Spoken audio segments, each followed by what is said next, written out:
तो कैसे हैं मेरे दोस्त, मेरे भाई। उम्मीद करता हूँ बहुत अच्छे होंगे, बेहतर होंगे, बेहतरीन तरीके से होंगे और अपनी पढ़ाई को कंटिन्यू रखे होंगे।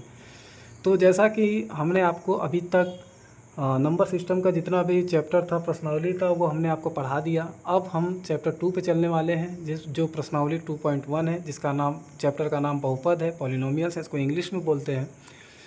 पॉलिनोमियल्स में मैं एक इम्पॉर्टेंट चीज़ आपको ये बताना चाहूँगा कि जो फर्स्ट सेकंड थर्ड क्वेश्चन था वो बहुत ज़्यादा इंपॉर्टेंट नहीं है एग्ज़ाम के हिसाब से, और बहुत ज़्यादा बताना मुझे उचित नहीं लगा, इसलिए मैं आप लोगों को सीधे चौथे और पाँचवें क्वेश्चन पर लेकर आया हूँ। अब चौथा क्वेश्चन यहाँ पर देख सकते हैं कि चौथा क्वेश्चन में करना क्या है, निम्नांकित में से प्रत्येक बहुपद की घात लिखिए।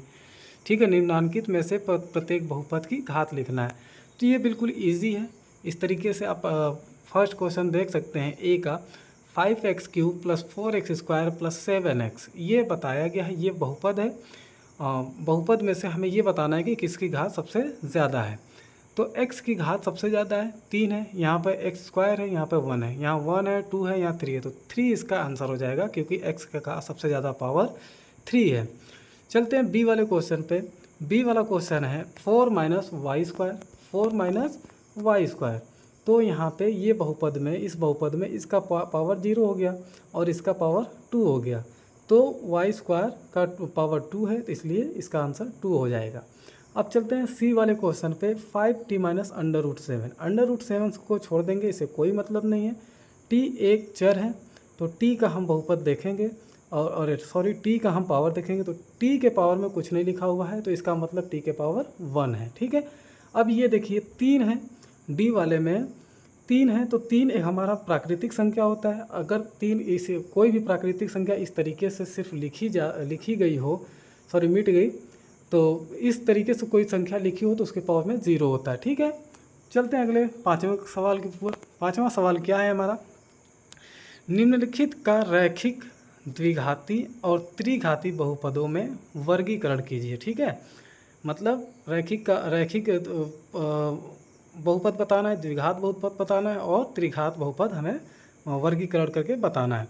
पहला क्वेश्चन उसमें था एक ए वाला x² + x। ठीक है, x² + x, तो जब x² है मतलब द्विघात हो गया, क्योंकि इसके पावर में 2 है, तो इसका द्विघात बहुपद हो गया। और बी वाले में देखते हैं x - x³ है, इसके पावर में 3 है, तो त्रिघात बहुपद हो गया। उसके बाद इस बहुपद में हम देखते हैं कि y + y² + 4, y² जो है द्विघात में है, क्यों है, क्योंकि y के पावर में 2 है, तो ये द्विघात बहुपद हो गया। 1 + x है, x के पावर में कुछ नहीं है, इसका मतलब रैखिक बहुपद है, क्योंकि रैखिक बहुपद का मतलब कि जिसके पावर में कुछ ना हो, तो वो एक हाइडन होता है। एक जब किसी के पावर में होता है तो वो हमारा रैखिक बहुपद कहलाता है। ठीक है, इसी तरीके से सेम टी वाला, ई वाला है, 3t लिखा है, तो t के पावर में 1 हो गया, t एक चर है, t के पावर में 1 हो गया, तो ये भी रैखिक बहुपद हो गया। ठीक, इसी तरीके से f वाला है r², r² में r के पावर 2 है, तो ये द्विघात बहुपद हो गया।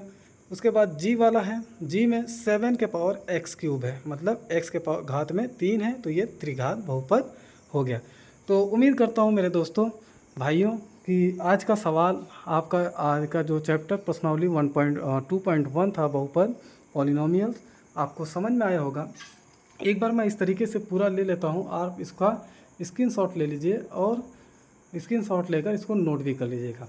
तो उम्मीद करता हूँ कि आज का जो क्लास था आप लोगों को पसंद आया तो लाइक कीजिए, शेयर कीजिए और चैनल को सब्सक्राइब जरूर कीजिएगा। मिलते हैं नेक्स्ट वीडियो में 2.2 के साथ। तब तक के लिए धन्यवाद। जय हिंद।